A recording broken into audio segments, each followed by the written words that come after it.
mamahaling iyas o gintong sinukop, ang tanging dalangin o Diyos ay tanggapin, ang tanging alay ko nawa ay gamitin.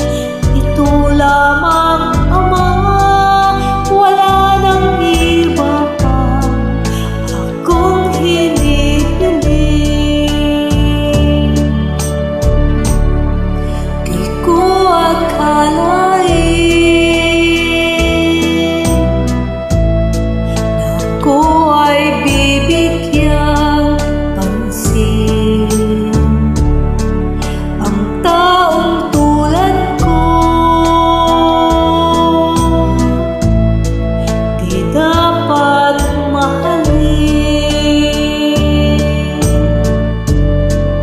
Ang tanging alay ko sa'yo, aking Ama, ang buong buhay ko, puso't